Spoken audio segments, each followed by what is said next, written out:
할렐루야, 반갑습니다. 날씨가 갑자기 많이 추워졌는데 건강한 하루하루가 되기를 주의 이름으로 축원드립니다.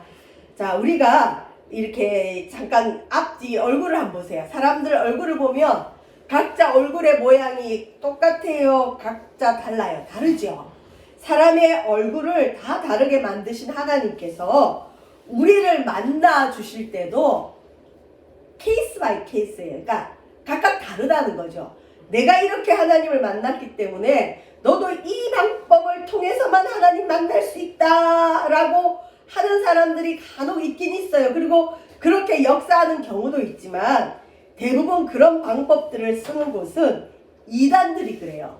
이단들은 은혜 받는 공식이 있다 그러면서 요 시키는 대로 해야 은혜 받는다 이러는 경우가 있는데 그건 어떤 그 기계적인 방법이고요. 하나님이 우리 각자를 만나실 때는 1대1로 인격적으로 만나십니다. 우리가 지난주 나병 환자를 만나셔서 나병 환자 병을 고쳐주신 예수님, 그 다음에 자기의 하인이 중풍병이 걸려서 고통당하는 것을 참아보지 못해서 예수님께 나와서 자기 하인 고쳐달라고 한 백부장의 믿음을 봤어요. 자, 오늘 읽은 또 말씀에는 베드로의 장모가 열병으로 앓아누운 이 말씀이 나오고 또 어떤 서기관이 예수님의 뒤를 따라가려고 했고 또 어떤 제자에게는 예수님이 죽은 아버지 장례도 못 치르게 하면서 예수님을 따르라. 그러니까 각자 다른 모습으로 예수님이 만나주시는 모습인데 우리 지난번에 살펴본 나병 환자나 중풍병의 특징은 뭘까요? 오늘 우리가 읽은 그 말씀 전부터 8장 1절부터 22절까지는 여러분 성경을 잘 곰곰이 묵상해 보시면 아시겠지만 네 부류의 사람들이 나와요. 네 부류. 어떤 부류의 사람이냐? 예수님을 만나기는 만났는데 각자 다른 방식으로 예수님을 만났어요.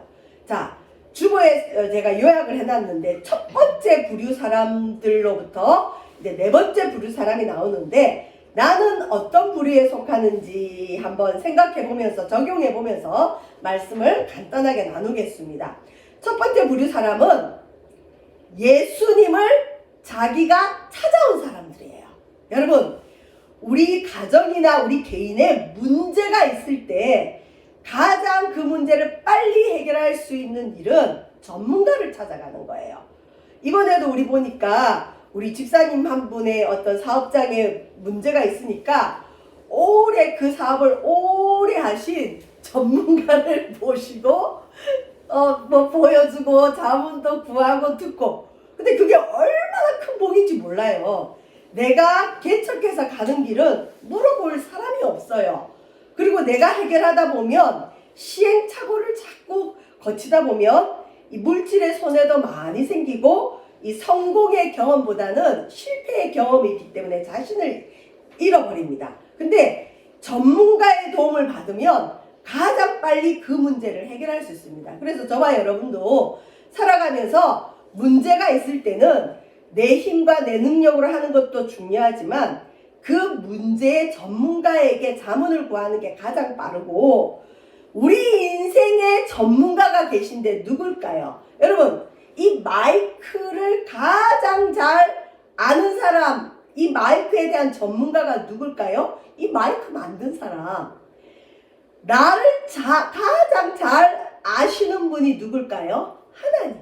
그래서 우리 개인의 가정에 또 건강에 물질에 여러 가지 삶의 문제가 있을 때 우리에게 최고의 전문가가 계신데 예수 그리스도를 찾아가면 예수님은 반드시 우리 문제에 대해서 응답하세요. 근데 그 응답이 내가 정해놓은 딱 틀 속의 응답을 원하니까 간혹 나는 하나님 찾았는데 하나님 나에게 응답 안 해주셨어요 라고 하는 분들이 있는데 실은 예수님을 찾아가면 예수님은 누구에게나 다 예수님 만나주시고 그 문제에 대한 해답을 주세요.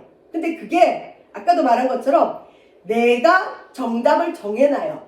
요렇게만 응답해야 그게 응답이라고 믿고, 하나님은 또 예수님은 성령님은 다른 방법이나 다른 모양으로 응답을 주실 수 있는데, 그게 오면 응답 안 받았다고 생각하기 때문에 예수님이 내 기도 안 들어주신다, 예수님 찾아봤자 응답이 없다, 이렇게 얘기하는 것이지, 우리 인생 전반의 전문가이신, 최고 전문가이신 예수님을 만나면 실은 문제는 해결됩니다. 자, 나병 환자도 예수님을 찾아왔어요. 원래 나병 환자는 격리되어야 살아가야 될 사람인데 어떻게 탈출을 했는지 모르지만 무리들 가운데서 예수님께 나아가서, 여러분 기억나시겠지만, 주여 원하시면 저를 깨끗하게 하실 수 있습니다 라고 예수님께 요청했어요. 그때 예수님께서 내가 원하노니 깨끗함을 받으라. 이 사람에게는 그 손을 내밀어서 나병 환자의 몸에 손을 대셔요.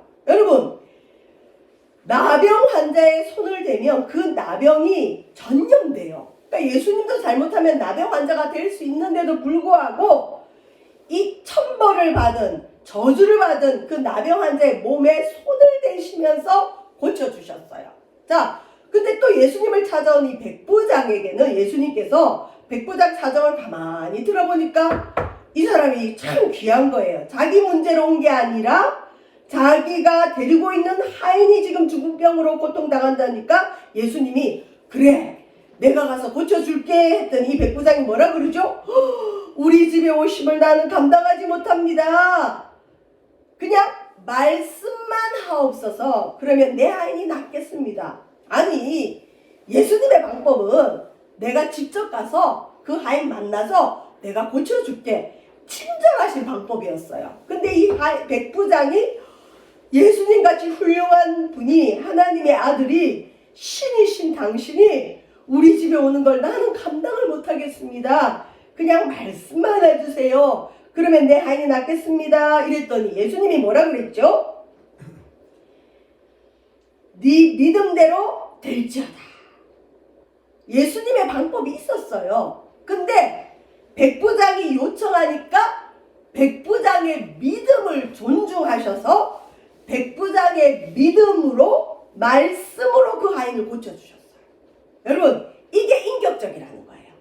하나님이 어떤 뜻이 있어도, 하나님의 어떤 계획이 있어도 대부분은 그것대로 이루어지지만 때로는 우리가 하나님께 더 큰 믿음을 가지고 요청하면 예수님이 들어보시고 그게 합당하면 그렇게 들어주세요. 자, 나병 환자나 중풍병 걸린 하인을 데리고 있는 백부장의 특징은 뭐죠? 자기들이 예수님을 찾아갔습니다.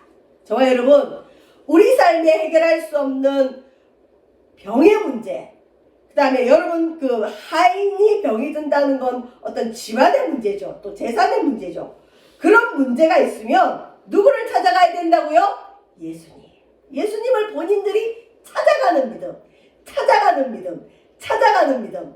구하라 그러면 주실 것이요, 찾으라 그러면 찾아낼 것이요, 문을 두드리라 그러면 너에게 열릴 것이다 하신 예수님께서 우리에게 문제가 있을 때 가만히 있으면 문제에 눌려 죽어요.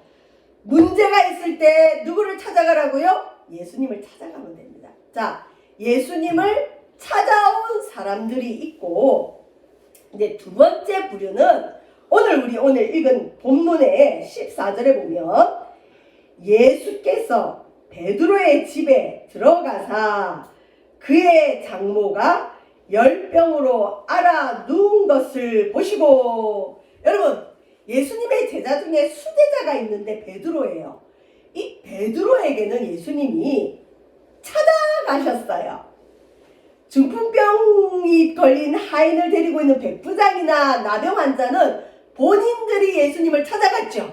근데 베드로의 경우는 예수님이 직접 베드로의 집에 들어가셨어요. 백부장은 당신이 우리 집에 들어오는 걸 난 감당할 수 없어요, 우리 집에 오지 마세요 그랬는데 베드로의 집에는 예수님이 그냥 들어가시는 거예요. 예수님의 수제자니까. 그런데 이 베드로는 예수님께 아뢰지도 않았는데 예수님의 베드로의 집에 신방하니, 우리 흔히 교회에서 목회자나 또 믿음의 사람들이 그 가정을 방문하면서 예배하는 걸 신방한다 그러거든요. 예수님은 주로 찾아가시는데 베드로의 집에 들어가 보시니까 이 가정에 문제가 있었어요. 무슨 문제? 베드로는 결혼을 해서 부인도 있었고, 나중에 보면 베드로가 선교 여행을 갈 때 보면 부인을 같이 데리고 다녀요. 그래서 우리가 믿음이 좋고 그 다음에 어떤 사역자나 주의 일을 할 때 꼭 독신이 되어야 될 이유는 없어요. 그래서 베드로같이 결혼한 상태에서 부름받은 이런 사람이 있는데, 예수님은 그 가정의 문제를 존중하셨어요. 그리고 이 베드로가 어부였는데 장모님을 모시고 살았나 봐요. 여러분, 요즘도 실은 열병은 무서워요. 요즘도 이 체온이 좀 올라가면 병원에서 아예 안 받아주죠. 코로나일지 모른다고 다른데 가서 검사 받아서 이 코로나가 아니라고 되게 검증이 되면 그때서 이 진료를 해줘요. 이 당시는 실은 열병에 걸리면 죽는 경우가 많아요. 열병으로 죽는 경우가 많습니다. 근데 베드로의 집에 가보니까 베드로가 모시고 사는 장모님이 열병으로 알아 누워있는 거예요. 시름시름 알아 누워있는 거예요. 근데 베드로도 예수님께 이 병 고쳐주세요 요청했다는 말이 없고, 장모님도 요청했다는 말이 없고, 그 다음에 그 베드로의 부인의 얘기도 없어요. 근데 예수님이 15절에 보시면 그의 손을 만지시니, 이번에는 이 여인 베드로 장모님의 그 손을 만지시니 어떤 역사가 일어났죠? 열병이 떠나가고 여인이 일어나서 예수님께 수종들었다. 자, 특별한 요청의 말씀이 없음에도 불구하고 베드로의 경우는 예수님이 찾아오신 경우입니다. 재밌는 얘기를 하면 보통은 하나님을 만난 사람, 하나님께 은혜를 받은 사람을 통해서 다른 사람들을 하나님께로 인도하도록 해. 그걸 전도라 그러죠. 근데 사람이 전도하지 않고 간혹, 죄송합니다, 무속인들이 전도하는 경우가 있어요. 그러니까 어떤 사람이 인생의 문제가 너무 꼬이니까, 우리나라에는 보통 인생의 문제가 꼬이면 이전에 예수님 만난 사람이 드물 때 누굴 찾아가죠? 무당이나 점쟁이를 찾아가는 경우가 간혹 있어요. 근데 제가 아는 많은 분들 중에 간증을 들어보면 진짜 이 영적으로 뭔가 좀 그 능력이 있는 점쟁이를 찾아가면 점쟁이가 간혹 그런데요. 당신은 여기를 오지 말고 교회를 가시오. 그러는 사람들이 있어요. 그래서 교회를 와가지고 등록하면서 뭐라 그러냐? 저는 점쟁이가 전도해서 교회 왔습니다. 그러니까 영의 세계를 아는 사람이죠. 하나님이 이 사람을 지금 부르고 있는데 이 사람이 지금 하나님 앞에 안 나가가지고 하나님이 계속 부르심의 손길로 고난을 주는데 못 깨닫죠. 그럴 때는 하나님께서 악한 영을 섬기는 점쟁이의 입술을 통해서라도 너 나에게 오너라 그렇게 부르시는 사람이 있어요. 또 어떤 사람은 베드로가 누군지도 모르고 예수님이 누군지도 그냥 대강만 알지 잘 모르는 사람인데 꿈에 예수님을 만나서 교회 오는 사람들이 있어요. 이런 경우는 어떤 경우일까요? 예수님이 직접 찾아가셔서 전도하는 사람이 있어요. 요즘도. 사람을 통해서 보통 하는 게 일반적인 방법인데 너무나 급하거나 아니면 하나님의 특별한 뜻이 있는 경우는 예수님이 직접 찾아가셔서 그 사람을 불러요. 오늘 여기 본문에 보면 베드로의 집에는 예수님이 직접 가셔서 요청을 한 본문이 없는데도 그 장모님의 열병을 고쳐주시고, 그러니까 그 장모님이 순간적으로 나음을 입었겠죠. 열병이 떠나가고 그 장모님이 일어나서 예수님께 수종들었다. 뒤에 알겠지만 예수님은 집이 없었어요. 그래서 많은 그 성경학자들 얘기로는 주로 베드로의 집에서 많이 지내지 않았을까. 그러니까 이 장모님이 어쨌든 예수님을 수종들었다. 이제 세 번째 부류의 사람이 나오는데, 세 번째 부류의 사람은 여러분 줍어보시면 예수님을 따라가기를 원했지만 거절당한 사람이 있어요. 서기관이라 그러면 이 당시에는 굉장한 엘리트급 종교 지도자예요. 흔히 이 서기관의 그 직책은 뭐냐면 성경을 필사하는 일을 하고 성경학자고 이 당시에 굉장히 그 하이 클래스 사람인데 이 사람이 가만히 보니까 예수님이 대단한 거예요. 그래서 예수님에게 뭐라 그랬냐면 여러분 아시겠지만 19절에 보면 한 서기관이 나와서 예수께 아뢰되 선생님이여. 근데 이 서기관은 예수님을 선생님이라고 그래요. 주여라고 안 해요. 그러니까 아주 학식이 많은 선생으로 받겠죠. 당신이 어디로 가시든지 저는 따라가겠습니다.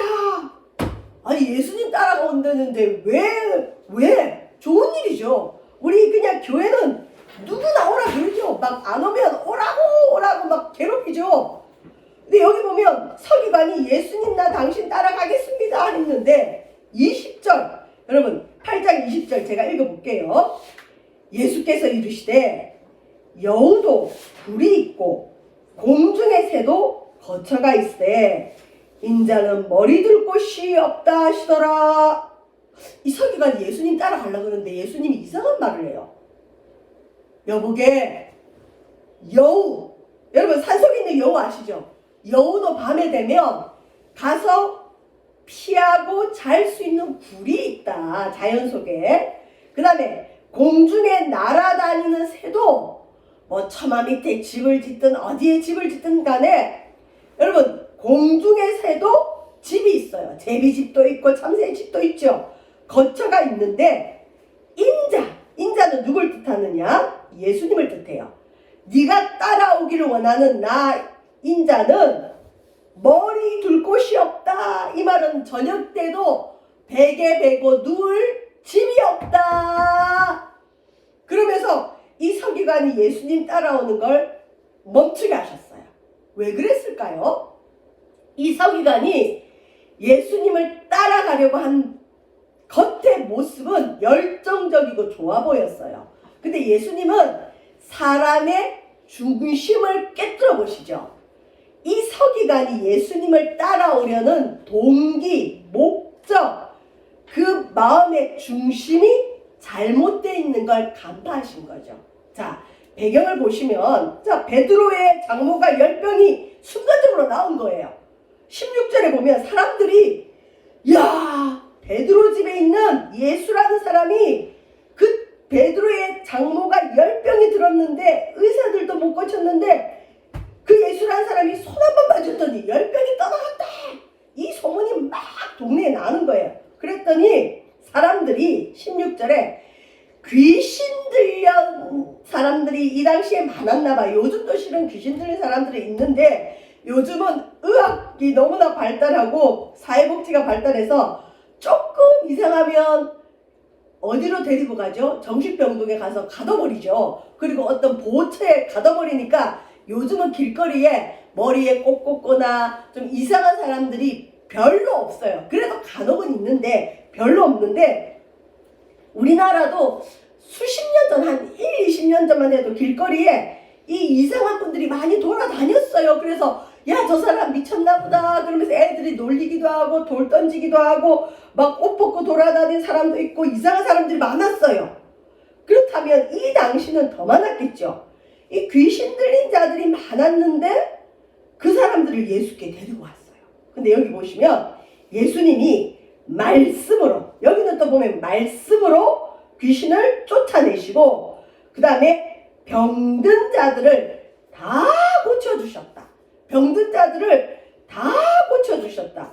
병든 자들을 다 고쳐주셨다. 여러분 예수님께 오면 특별한 주님의 다른 계획이 있지 않는 한은 예수님이 병을 다 고쳐주시는 게 하나님의 뜻인 줄 믿습니다. 간혹은 사도 바울처럼 능력이 많은 이런 주의 종은 능력이 너무 많다 보니까 교만해질까봐 사도 바울도 병이 있었어요. 어떤 사람은 간질병이라 그러고 사도 바울같이 위대한 종이 안질이 있고 또 어떤 성경학자는 사도 바울이 저처럼 이렇게 설교하다가 간질로 쓰러지는 경우도 있었대요. 그러니까 병이 있었는데 그래서 사도 바울이 자기 병이 너무 수치스럽잖아요.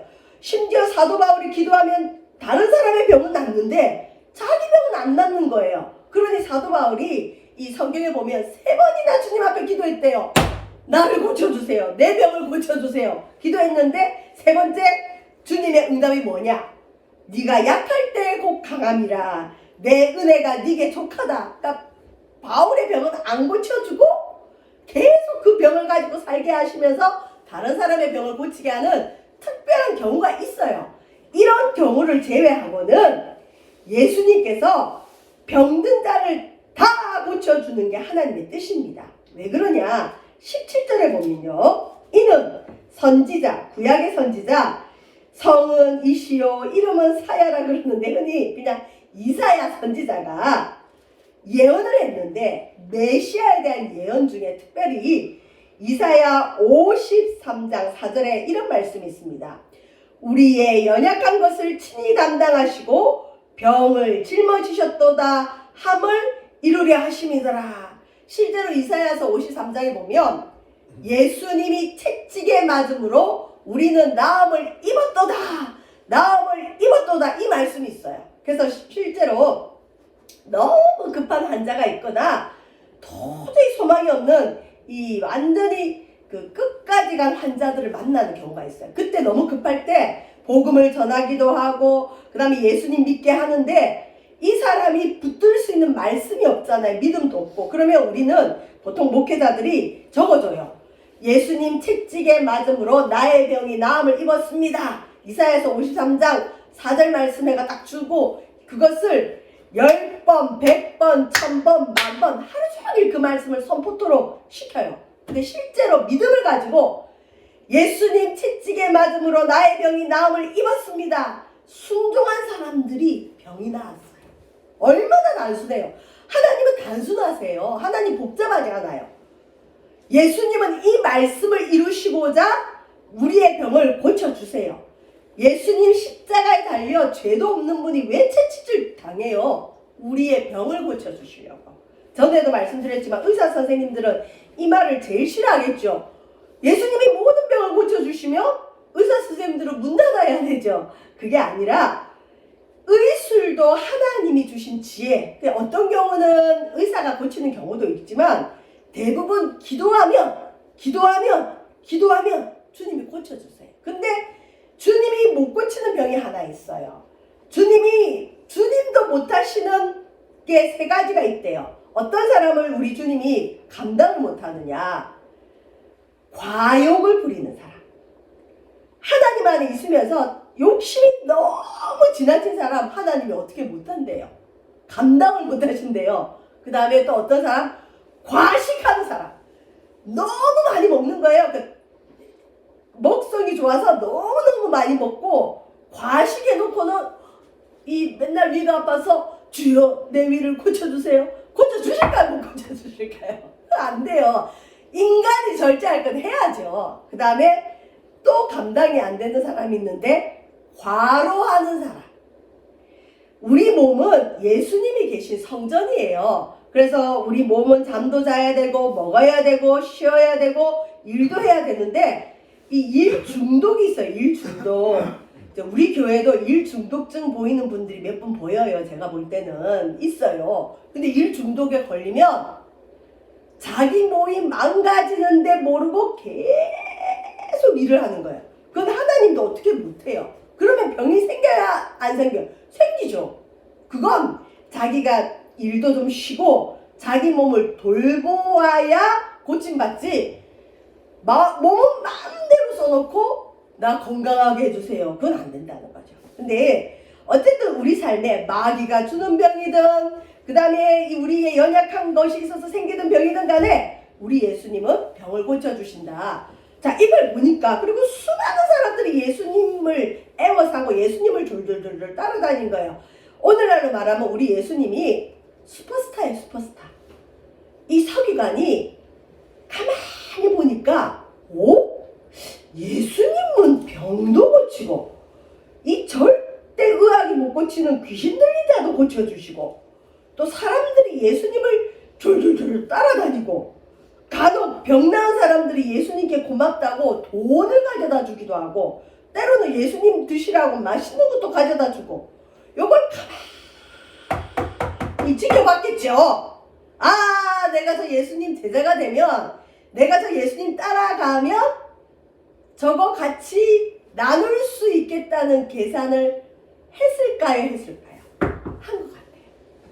그것 보고 뭐라 그러냐, 이 서기관이 실은 예수님을 따르면 고난도 있고 자기 희생도 있고 어려움도 있을 텐데 그런 거 생각 하나도 안 하고, 아, 저 예수만 따라가면 나에게 부귀영화가 오겠구나, 그 계산으로 선생님 당신이 어디로 가든지 저는 따르겠습니다 그랬어요. 그랬더니 예수님께서 이 사람 환상이 확 깨는 말씀을 하는 거예요. 예, 네가 나를 따라온다 하지만 네 마음에는 딴 계산이 있구나. 너 부자 되고 싶어서 나 따라온다고 하구나. 이런 말은 안 하시고, 우리 예수님 참 인격적이죠. 살짝 비유를 바꾸셔서, 예, 여우도 굴이 있지, 공중의 새도 집이 있지. 근데 난 집이 없어. 너 나 따라와봐도 뭐 얻어갈 거 없어. 국물도 없어. 꿈 깨라. 이 서기관 예수님 따라갔을까요? 안 따라갔을까요? 안 따라가죠. 돈 보고 예수님 쫓아갔는데 예수님 집 한 칸 없대는데 누가 따라가요? 따라가길 원했지만 예수님이 거절하는 사람. 저는 오늘날 교회도 좀 이런 모습이 있어야 된다고 생각해요. 어중이 떠중이 개중이 별의별 사람 다 오는데 그냥 교회 숫자 채우는 게 좋아서 누구든 이렇게 하다 보니까 정말 믿음 좋은 사람이 끼치는 영향보다 다른 의도를 가지고 교회 와서 교회의 사람들을 물들이는 사람들이 많아져가지고 교회의 도덕성이나 교회 가치관이 바닥이 됐어요. 그래서 실제로 세상 사람들은 이게 악이라고 하는데 교회에서는 봐주라고 해요. 왜? 하나님 사랑이잖아. 야, 봐줘. 봐주다 보니까 집사님이 저런 죄를 짓네? 권사님이 저런 죄를 짓고도 잘 사네? 교회에서 더 직분을 더 주네?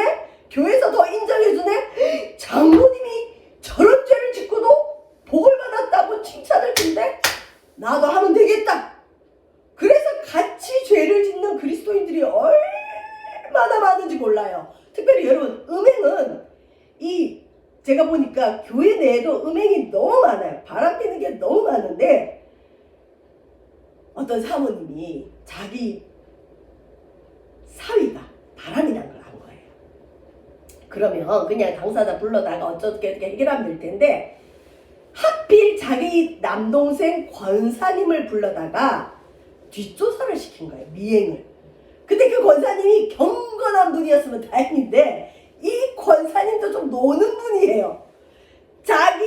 그러니까 어떻게 보면 관계죠. 조카 사이죠. 조카 사이 졸졸졸 미행을 하다가 바람 피는 걸 다 해가 자기 누나한테 보고를 했죠. 나중에 보니까 그 사모님 딸보다 남동생이 먼저 이혼을 한 거예요. 뭘까요? 전염되는 거예요. 전염. 여러분, TV나 영화의 전파력이 어마어마하죠. 우리나라에도 그래도 가정을 지켜야 된다 이런 게 강했는데, 제 기억으로는 제가 신학교 갔을 때쯤이었을 거예요. 드라마 하나가 있었어요. 애인이란 드라마였는데 그 드라마의 열풍이 대단했어요. 그 드라마 있고 난 뒤로 사람들의 유행어가 뭐냐? 너 애인 있니? 심지어 교회 안에서도 애인 있어야 된다 그래요. 이상한 말들을 해요. 그리고 지금 우리나라 말세다 어쩐다 저쩐다 하는데, 여러분 가만히 보면 그거 누가 조장하는 거죠? 문화. 특별히 나쁜 어른들이 문화란 이름으로 정말 악한 모습을 담은 영화를 만들어 놓고 흥행을 시켜놓고 보게 해놓고 청소년들이나 청년들이 그걸 흉내내면 말세라 그래요. 저는 영화를 하나 보다가 너무 무서운 걸 봤어요. 요즘 아이들 학폭 이거 유명하죠. 애들이 어떻게 저렇게 잔인한 일을 할까? 어디서 보고 배운 걸까요? 문화! 영화에서 보고 배웠어요. 심지어 저는 뭘 봤냐면, 어떤 영화, 한국 영화인데 뭐 어떤 그 건달 같은 사장님이, 조폭 같은 사장님이 누가 자기 말을 안 듣는다고 사람을 이렇게 딱 붙잡아 놓고 헬멧을 씌우더라고요. 씌우고는 드릴 있죠. 드릴을 가지고 와서 그 사람 머리를 막 관통시키려고 하면서 그 사람을 협박하는 걸 봤어요. 그걸 보는데 무섭기도 하고, 어머, 저걸 본 애들이 저런 거 흉내내지 않을까, 내고도 남죠. 여러분, 이처럼 세상이 많이 타락했는데 교회에 이런 기준점을 가진 사람들이 막 들어오는데 걸러내지를 않아요. 나쁜 의도가 있는데 걸러내지를 않아. 예수님처럼 그 사람 딱 중심 보고 그 사람 꿈을 깨버려야 돼요. 야, 여우도 굴이 있고 공중의 새도 거쳐다가 이제 나는 집이 없어. 너 나 바라보고 돈 벌려고 하는 거면 꿈 깨라. 그랬더니 서기관은 자기는 예수님 따라가기를 원했지만 예수님이 거부한 사람. 세 번째 부류. 이제 네 번째 부류는 이상한 경우예요. 이것 때문에 보통 이 기독교인들은 좀 이상해 하는 경우가 이런 경우일 거예요. 이상한 건 예수님은 가족을 중요시하고 심지어 성경에는 친족을 돌아보는 자는 불신자보다 악하다고 하는데, 여기 제자 중 한 사람 21절에 보면 예수님의 제자 중 한 사람이 예수님께 와서, 예수님, 우리 아버지가 돌아가셨어요. 나 우리 아버지 장례 치르고 당신을 따라갈게요. 아마 예수님이 이 제자 보고 너는 나를 따라가자, 나와 함께 전도 여행하자, 너는 내 일을 해야 된다 불렀을 거예요. 아버지가 돌아가셨는데 장례 치러야죠. 근데 예수님이 22절에 뭐라 그러냐, 재밌는 표현을 합니다. 죽은 자들이 그들의 죽은 자들을 장사하게 하고 너는 나를 따르라. 여기서 죽었다는 건 무슨 뜻일까요? 영원히 죽은 사람, 예수 없는 사람, 하나님 없는 사람, 그 사람들이 어차피 아버지 죽었으니까 그냥 죽은 너의 아버지, 사실 장례라는 게 의미도 많지만 장례 잘 치르면 얼마나 많은 사람들이 구원을 받는지 몰라요. 근데 너무 장래에 집중해서 어차피 죽은 영혼에 대한 어떤 그 이상한 습관들이 생기면 안 되죠. 예수님은 이 제자에게는 그냥 너의 아버지의 장례는 다른 형제에게 맡기고 너는 지금 나를 따라라. 이거 이 형제들이 알면 뭐라 그러겠어요? 이상하다 그러겠죠. 광신자라 그러겠죠. 페르나라 그러겠죠. 어떻게 아버지 장례도 안 치르고 예수님 따라가지? 이렇게 부르는 사람이 있어요. 이건 다 그런 건 아니지만 때로는 예수님을 따라갈 때 자기 아비나 어미나 자기 가족보다 주님을 더 최우선으로 따라야 된다는 걸 보여주시는 겁니다. 여러분, 우리 모두에게 주님이 아버지 장례를 치르지 말고 나를 따르라 그러진 않았어요. 다릅니다. 이 제자가, 어떤 성경학자는 빌립이라는 얘기가 있는데, 빌립과 같은 사람에게는 주님이 자기 집안의 일, 자기 가문의 일보다 예수님을 따라서 이 땅에 구원 사역을 이루는 게 더 급하다는 사람도 있고, 서기관처럼 팔 걷어붙이고 예수님 따라갈게 하는데 스톱 시키는 사람이 있고, 예수님이 직접 찾아가서 병을 고쳐주시는 베드로의 장모가 있는가 하면 백부장이나 문둥병자처럼 예수님을 찾아와서 예수님이 만나주시는 사람. 저와 여러분, 어떤 사람이기를 원하십니까?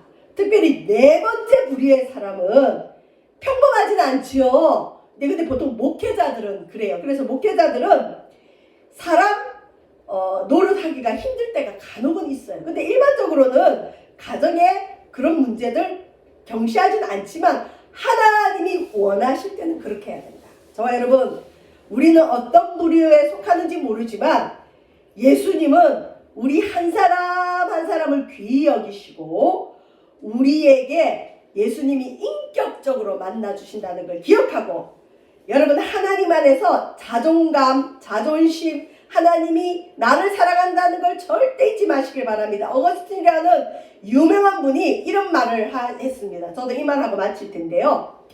은혜를 받으면 착각이 들어와요. 하나님이 나만 사랑하는 것 같아. 저 집사님보다, 이 세상 누구보다 하나님이 나를 너무너무 사랑하는 것 같은데 나중에 눈이 떠서 보면 나만 사랑하는 줄 알았는데 저 사람도 사랑해. 저 사람도 사랑해. 하나님한테 속은 것 같아요. 그래서 이런 말을 했어요.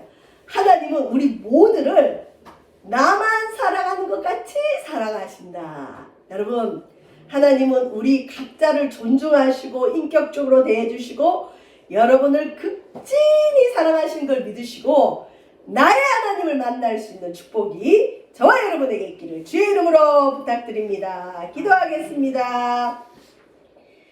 사랑의 주님, 마태복음 8장에는 네 부류의 사람이 나옵니다. 예수님을 찾아간 사람들, 예수님이 직접 찾아오신 사람들, 예수님을 따르기를 원했지만 예수님이 거절한 사람들, 아버지 장례마저도 뒤로하고 예수님을 따라오라고 부르신 사람들이 있습니다. 각자의 모습은 다르지만 각자에게 가장 유익하게, 각자에게 가장 맞는 방법으로 하나님은 우리를 만나시고 우리를 사랑하시고 우리의 문제를 해결하심을 알게 하여 주시고 다른 사람의 믿음을 흉내내거나 다른 사람을 부러워하지 않게 하시고 나의 하나님을 만나는 축복이 우리 모두에게 있게 인도하여 주옵소서. 감사드리며 예수님 이름으로 기도합니다. 아멘. 우리 찬송가